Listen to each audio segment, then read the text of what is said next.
کیا اس بات کو جانتے ہو کہ جو غار کے سرحانے سے پانی پی کر آئے ہو، یہ پانی کہاں سے آیا؟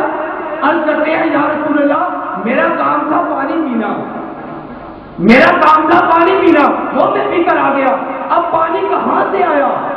پانی کہاں سے آیا؟ یہ تو غیب کی خبر ہے، اور غیب کی خبر یا خدا جانے یا اس کا مصطفیٰ جانے۔ اللہ و رسولہ عالم، اللہ و رسولہ عالم۔ فرمایا مجھے معلوم نہیں یا رسول اللہ، میرا کام تھا پانی پینا، وہ میں پی کر آ گیا، اب پانی کہاں سے آیا، کہاں سے منگوایا گیا، کہاں سے لایا گیا، اس بات کا مجھے علم نہیں۔ اس وقت حضور نے فرمایا کہ ابو بکر صدیق وہ پانی جنت سے آیا ہے۔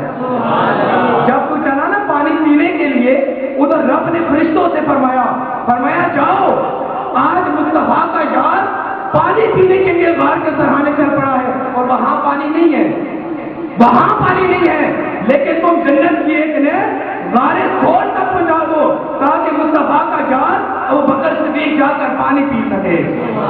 جب یہ بات ابو بکر صدیق سنتے ہیں تو آپ کی آنکھیں اشکبار ہو گئی، رونا شروع کر دیا، کہتے ہیں یا رسول اللہ صلی اللہ علیہ وسلم کیا ابو قحافہ کا بیٹا ابو بکر اتنا اونچا ہو چکا ہے، اتنا اونچا ہو چکا ہے کہ اگر اسے پیاس لگے تو آپ جنت سے پانی آتے ہیں؟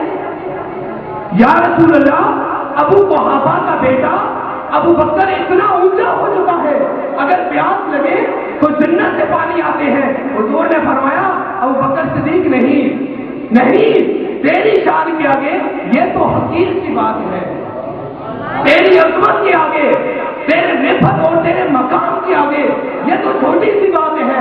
فرمایا ابو بکر صدیق اور میرے جانے بار سن، تو میرے رب کو اتنا پیارا لگتا ہے، میرے رب کو اتنا پیارا لگتا ہے، فرمایا لا يدخل الجنت مبغضک ولو کان له عمل 70 نبیا۔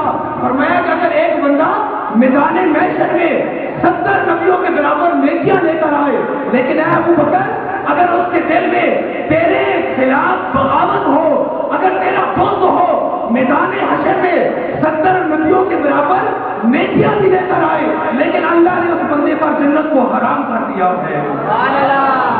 فرمایا لا يدخل الجنت ولو كان له عمل 70 نبیا۔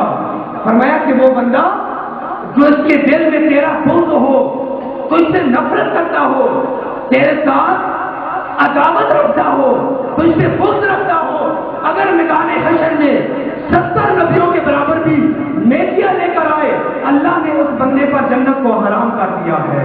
نعرہ تکبیر، نعرہ رسالت، نعرہ حیدری، نعرہ تحقیق۔ آج لوگ اعتراض کرتے ہیں، اہل سنت والجماعت حضور علیہ الصلوۃ والسلام کی اتنی شان بیان کرتے ہیں، ان کی اتنی رفعت بیان کرتے ہیں، ان کا اتنا مرتبہ و مقام بیان کرتے ہیں کہ معاذ اللہ حضور کو خدا کا شریک بنا دیتے ہیں، حضور کو خدا کا شریک بنا دیتے ہیں، اور مصطفیٰ کو خدا کے ساتھ ملا دیتے ہیں، خدا کے ساتھ ملا دیتے ہیں۔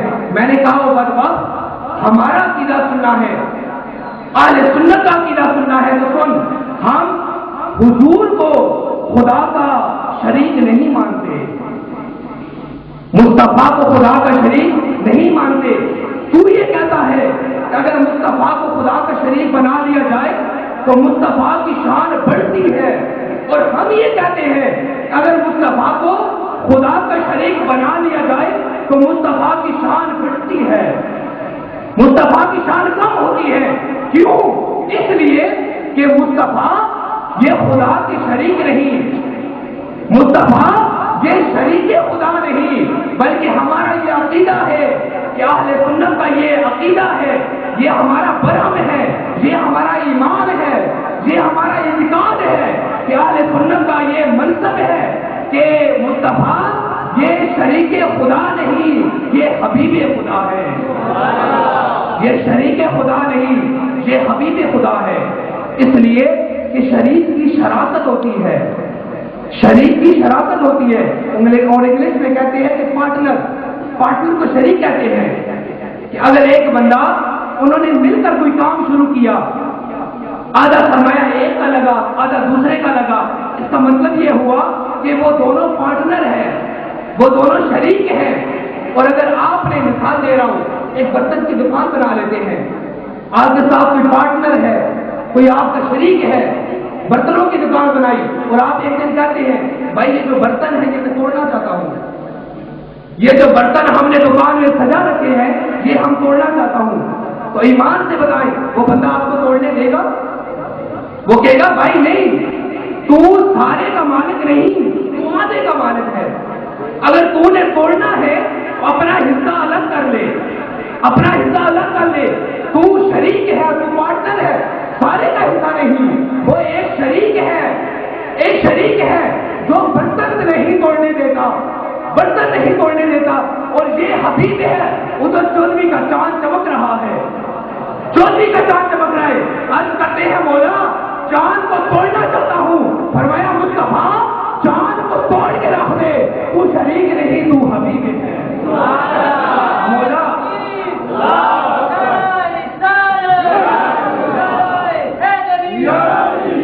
مولا تو نے سورج کو ڈبو دیا ہے, اور میں علی کی نماز کے لیے سورج کو پلٹانا چاہتا ہوں.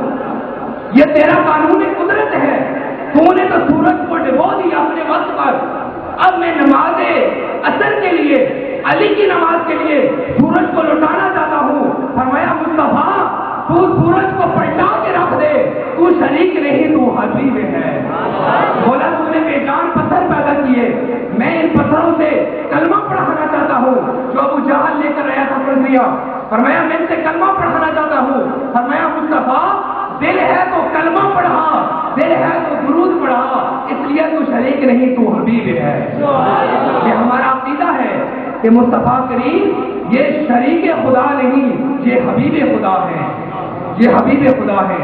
اور آخری بات عرض کرتا ہوں کہ ہمارے امام احمد رضا خان فاضل بریلوی رحمۃ اللہ تعالی علیہ, آپ کو عشق مصطفیٰ سمجھانے لگا ہوں کہ جب آپ گئے مدینہ پاک تو آپ کی ملاقات ہو گئی محسن کاکوروی سے.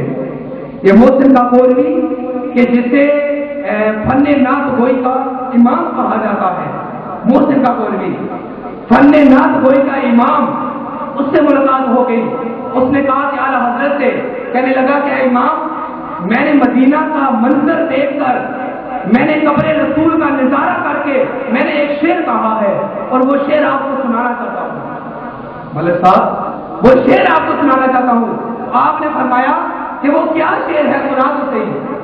فرمایا پہلے یہ بتا کہ وہ جو شعر تم نے کہا وہ کس منظر کو دیکھ کر کہا تھا, کس منظر کو دیکھا؟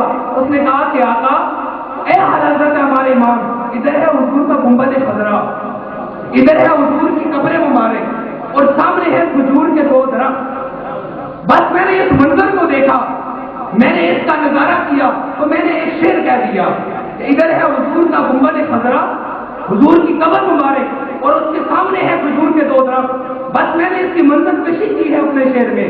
آپ نے فرمایا سنا تو صحیح, کیا شعر ہے؟ اس نے کیا کہا؟ کہتا ہے کہ حضرت میں نے یہ شعر کہا کہ کب ہے کھڑے درخت حضرت والا کے سامنے, کہ کب ہے کھڑے درخت حضرت والا کے سامنے. کہنے لگا کہ یہ جو درخت کھڑے ہیں یہ درخت نہیں ہے, کب ہے کھڑے درخت حضرت والا کے سامنے, کب ہے کھڑے درخت حضرت والا کے سامنے.